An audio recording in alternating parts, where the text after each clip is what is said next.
welcome to the Women in Motorsport First 98 show where we gain Zeri from Racing Girl behind the helmet over at Barcelona with Lamar Series Racing, very exciting ELMS. We want to give a big thank you to our Patreon subscribers. Call the show Mark and Robin for keeping us on the air. If you enjoyed this program as well as our Grid Live programs and Good Tonight, be sure to invest through the Grid Network through Patreon or buy me a coffee. Now, Daniel, you were on the air last week, but one of the big things you're over covering a very exciting weekend for the FIA Girls on Track. Oh yes, absolutely. Hello everyone. Last weekend I was not following a race specifically, but I was following a selection, which was really exciting to see.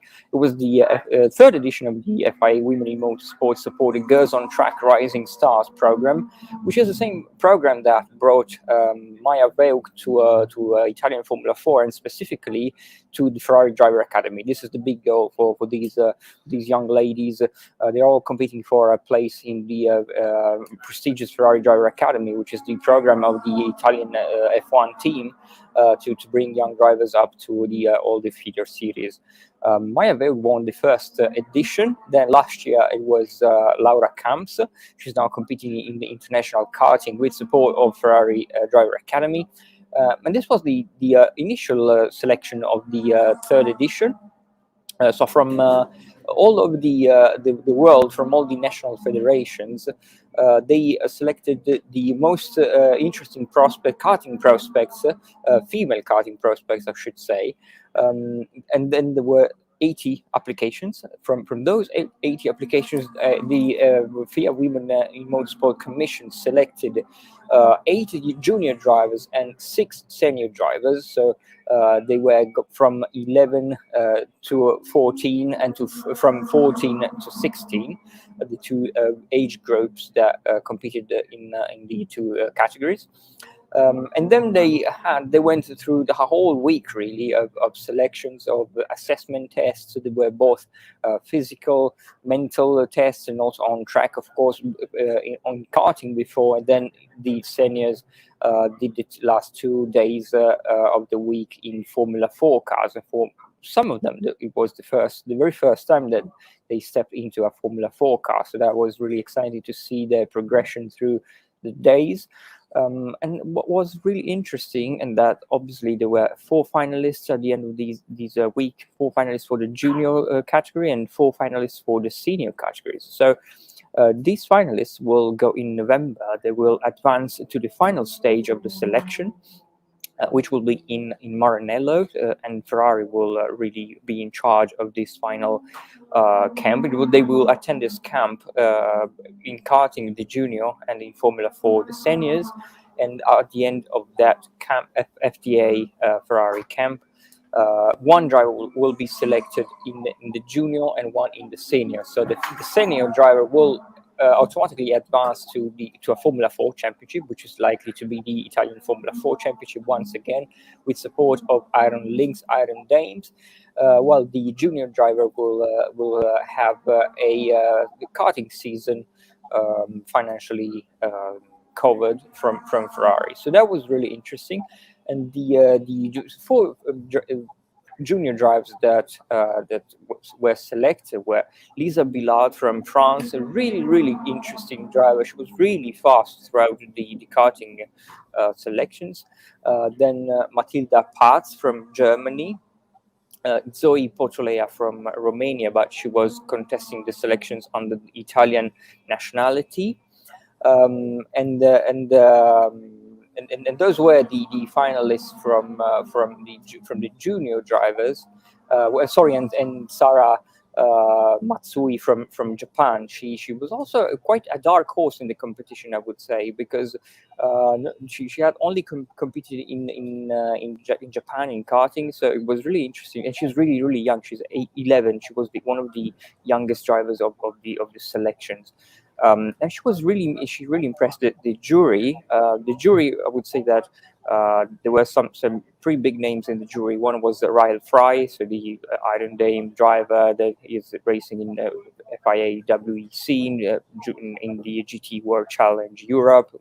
She won the 24-hour Spa in the Gold Cup last month. Also, obviously, representative from the Ferrari FDA, representatives from the FIA Women in Motorsport Commission, and also from 321 Perform, which is who are training specialists. So it was really also very interesting to hear from them.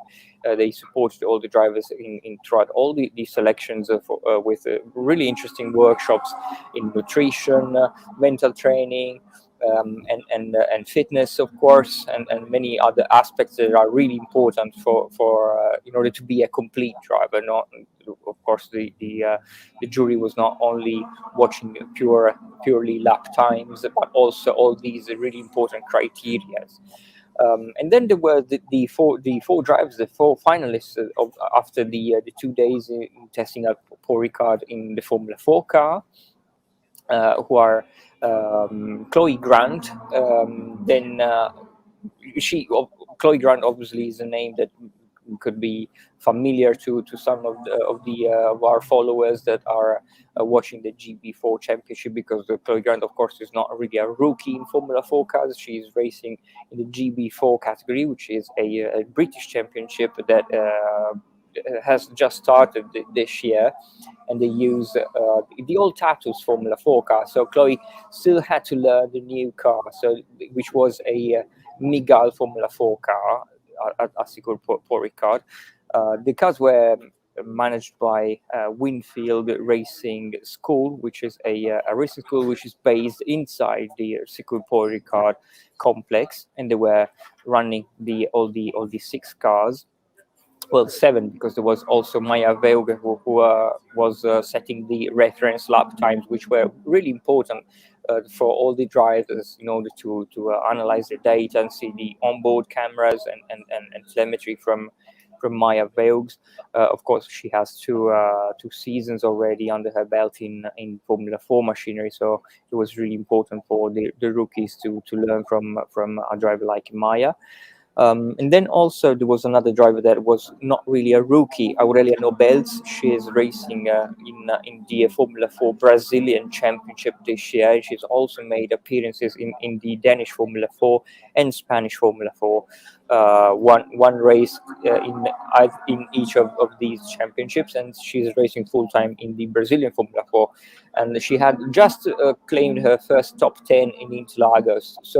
But also she was racing in the new Tatus Formula 4, so she had no experience of the Miguel Formula 4 chassis. So they still had to adapt at the beginning of these selections. So it was kind of interesting to follow them adapting to the car step by step. But it was really kind of just one session before they were up to speed. I also had the opportunity to do the track walk with them. It was really interesting to learn from the coaches. They were really well followed by the Winfield Racing School coaches. And then there were 2 other drivers that did make the cut, and really interestingly, they were the 2 drivers with less experience in Formula 4 cars. So Chloe Chong from the UK, she has dual citizenship of the UK and Canada.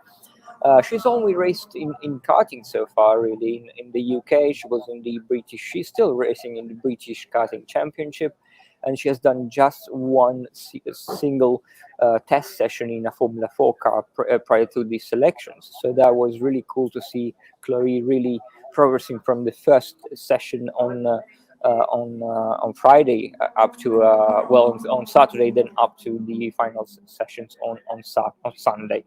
And similarly, also another driver that had really minimal experience in Formula 4 machinery was Alice Buckley from Australia, all the way from Australia. She's also only raced in karting on her home soil, and she did half a day really of testing session in Formula 4 in Australia before the FIA Women in Motorsport selection. Also present at the Paul Ricard event were Macy Heater from the UK. She's also racing karting and only did one test day in Formula 4, in GB4.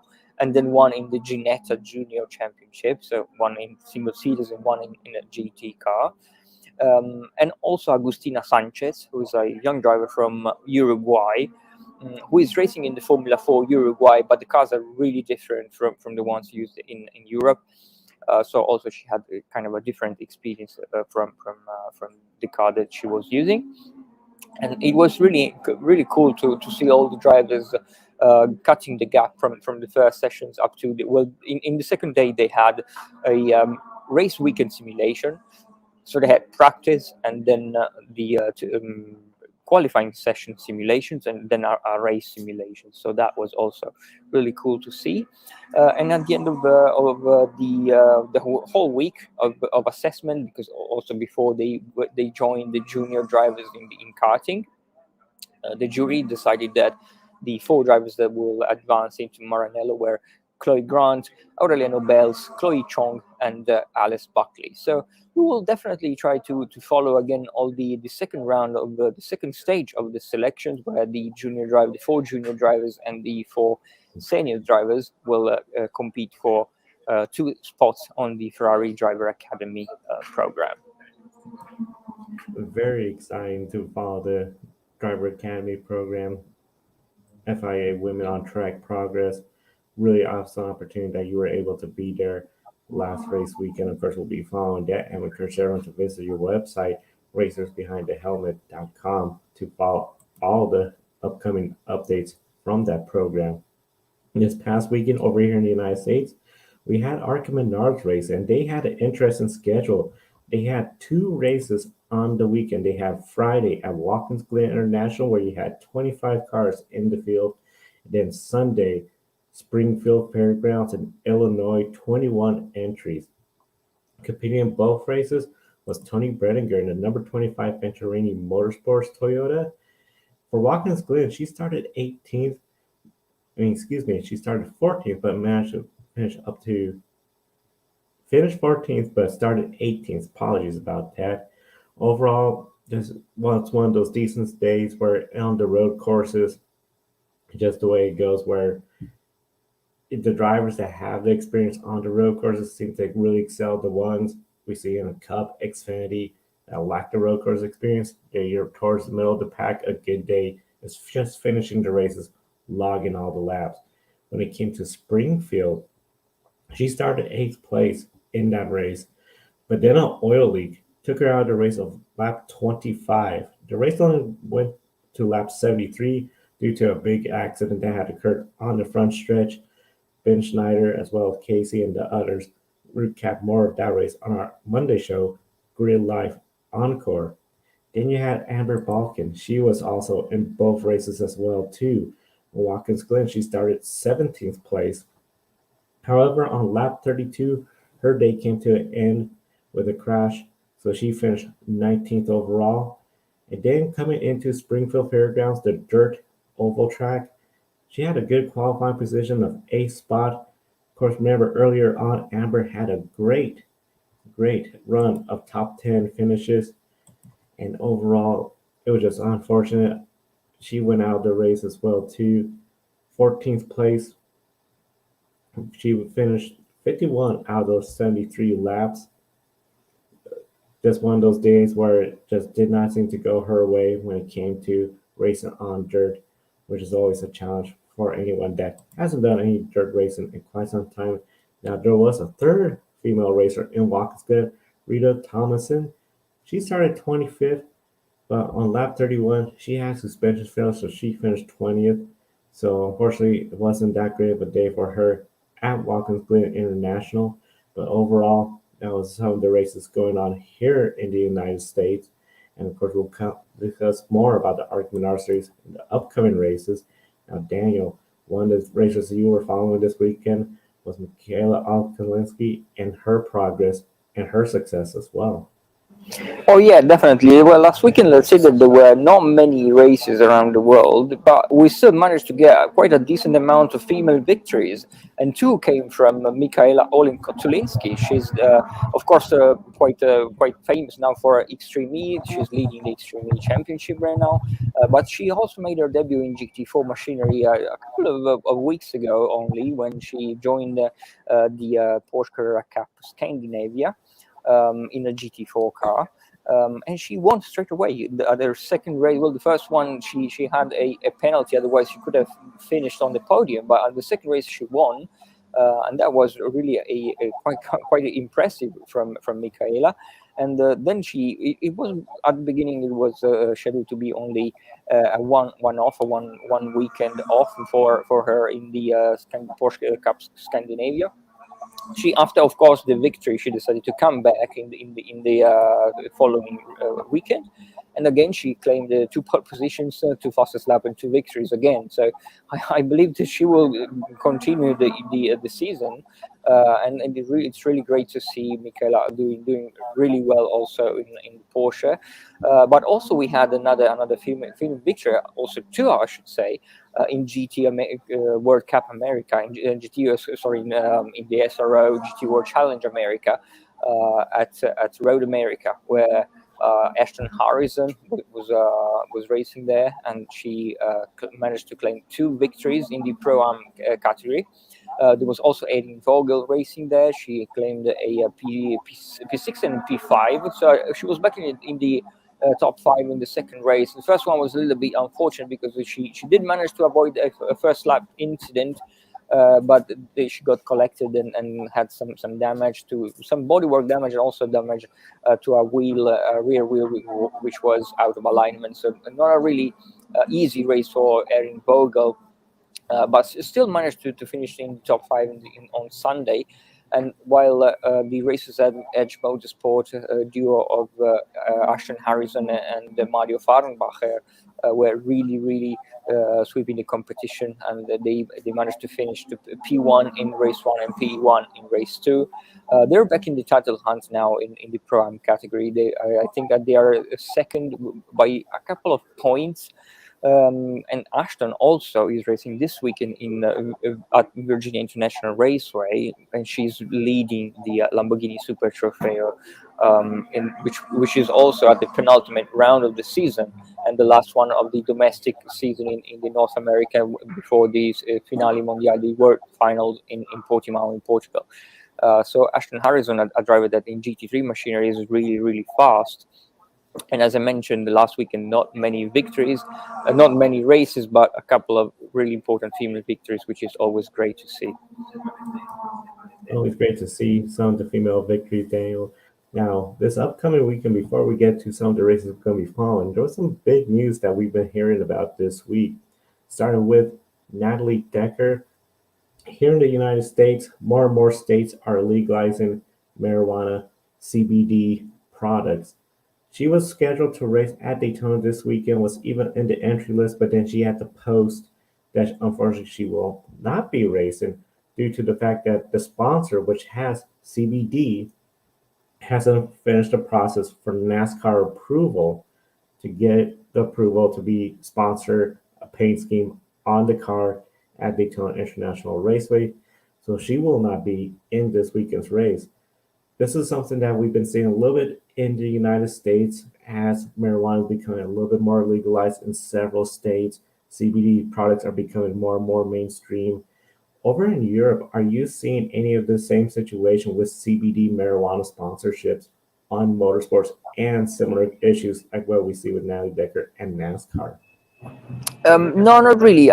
There's in the European Union there are some states where it's very legal, some states where it's not yet legal, and some states where it is in the process of being legalized. So where we have very different situations all over the European Union.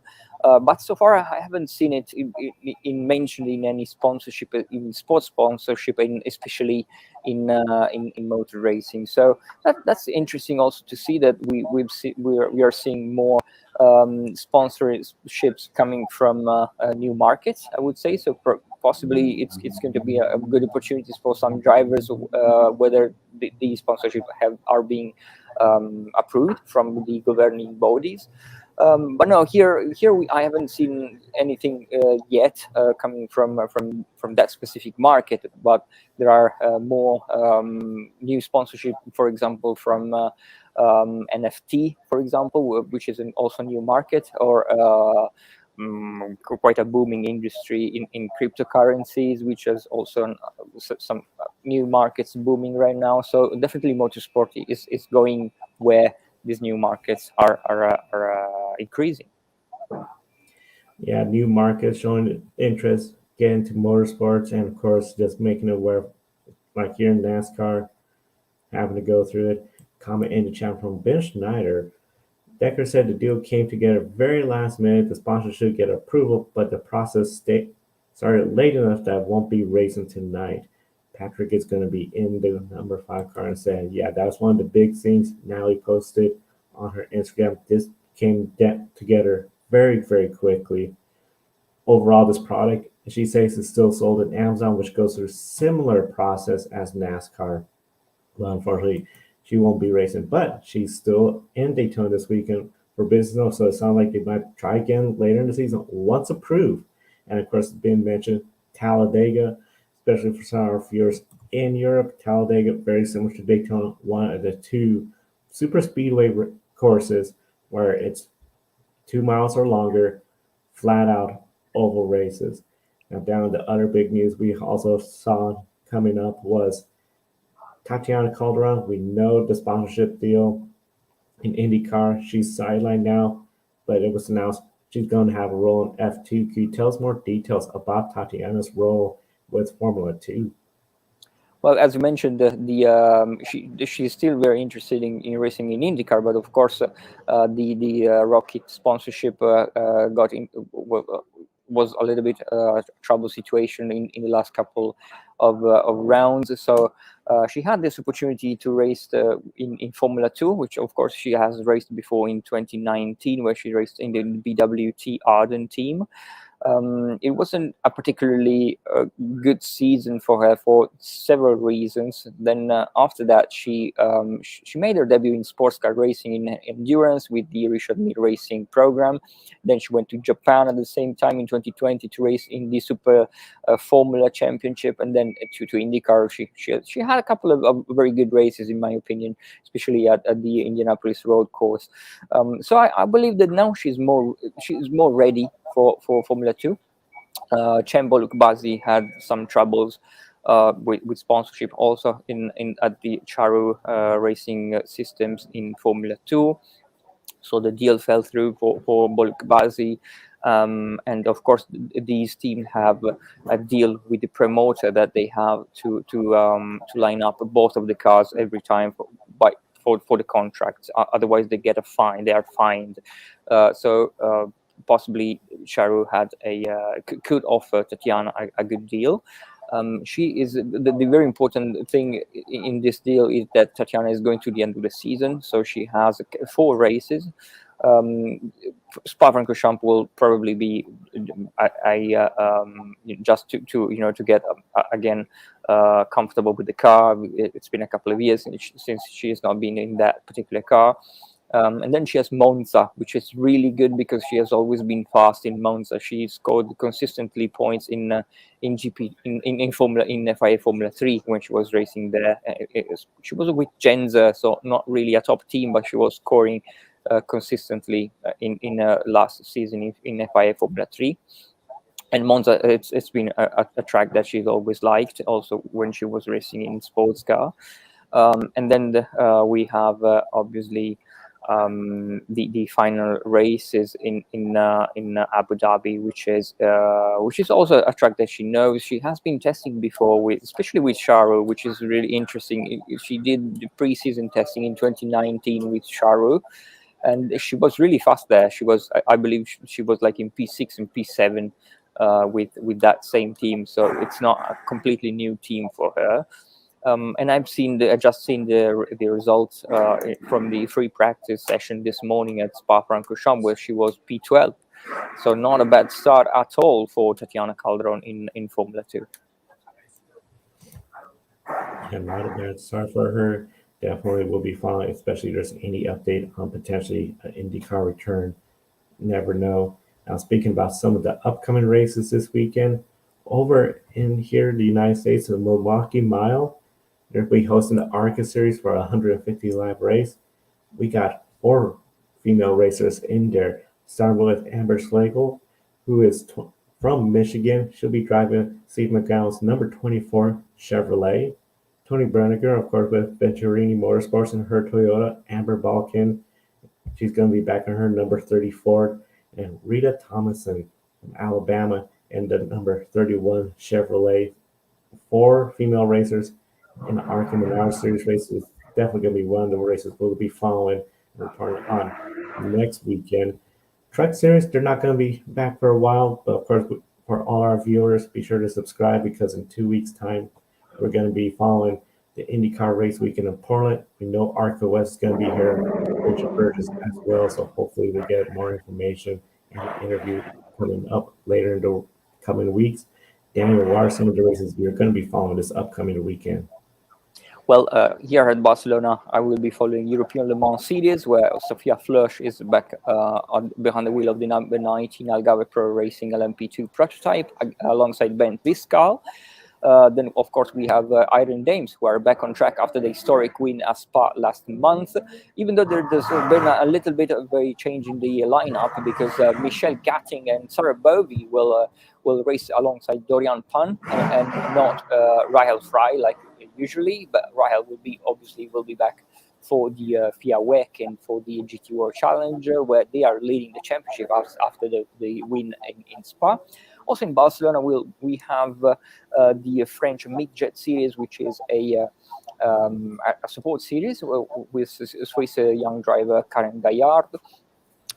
We have Sophie Hoffman racing at the Nürburgring in the DTM Trophy. Also at the Nürburgring, we have TCR Europe with Michel Halter racing there, and the BMW M2 Cup with the two twins, Alesia and Jacqueline Kreutz-Poiner. They're very good. They are at the second season in the BMW M2 Cup. Then always in Germany, we have GTC Championship in Assen this weekend with Kerry Schreiner and Vivian Scholhorn. Kerry is racing in GT3, while Vivian is racing in a GT4, in the Mercedes GT4. Then we have IMSA Mission Pilot Challenge in the US at Virginia International Raceway. As we mentioned, the championship leader Taylor Hagler is entering the final two rounds of the season in the TCR category, but also in the GS category we have Sheena Monk, who's really being fast in the second half of the championship. Then also at VAR we have the IMSA Prototype Challenge with two more female drivers, Courtney Crone and Hannah Zellers. They are currently 8th and 10th in the Drivers' Championship. Then we have a Lamborghini Super Trofeo, as we mentioned, with Ashton Harrison leading the Pro-Am Championship in Lamborghini. Then we also have in the LB Cup, we have Charlie Martin, who is currently 2nd in the championship. Then we have Mazda MX-5 Cup with Laura Hayes. Then we have the British Touring Car Championship at Truxton in the UK with Jade Edwards. Then we have TCR UK with Jessica Hawkins, the W Series driver, and also Aston Martin F1 development driver. In Japan, we have Formula 4 Japanese Championship at Suzuka with Ryo Shimono. And then, as you mentioned, the ARCA race at Milwaukee Mile with the record number of female drivers with Tony Brannigan, Amber Balkan, Amber Schlegel, Mandy Chick, and Rita Thomason, and Stephen Moya. And also we have the NASCAR Mexican Championship, which has also quite a good number of female drivers both in the track and in the challenge category. And of course, we encourage everyone to visit the website racersbehindthehelmet.com, get a full list of all the upcoming races, and always be able to follow live as well and see all the details of the upcoming races. And of course, all the news articles and stories from the website. Racers behind the helmet. Sidakova, of course, she was in the W Series. As we talked about Ashton Harrison, all sorts of stories, and we encourage everyone to visit the website once again, racersbehindthehelmet.com. And of course, we're just about out of time, but we want to once again thank our Patreon subscribers, calling the show, Mark and Ron, for investing in the Grid Network, keeping us on the air. And you can do that through Patreon, monthly donation, or a one-time contribution to the Grid Network through Buy Me a Coffee. And of course, if you're looking into investing, be sure to invest using public.com. Use the referral code GRIDnet, get $5 in free stock from public.com when the sponsors here, and they have great tools to learn about investing in the stock market, so you're not just investing without any experience. You use their podcasts, their tools, and networking with current friends and new friends to learn about investing in the stock market, public.com. And of course, we got a busy weekend of racing, along with the races you're following. Formula One, NASCAR, the regular season finale, and then IMSA, Averaging International Raceway, will be on the air tomorrow for Grid Life pre-race. Sunday, Grid Life wrap-up. Monday, Ben Schneider on Grid Encore to recap in full the ARCA race at Milwaukee, and then we'll do it all over again with Wednesday Grid tonight, and then we'll be back on the air next week as well. For Daniel's area, Racers to Girls Behind the Helmet, I'm Joe Sandiego. Thank you for watching today's program. We'll see you next time.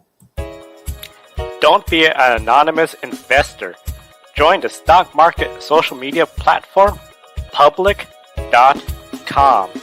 Invest any amount of money and share with friends and new friends.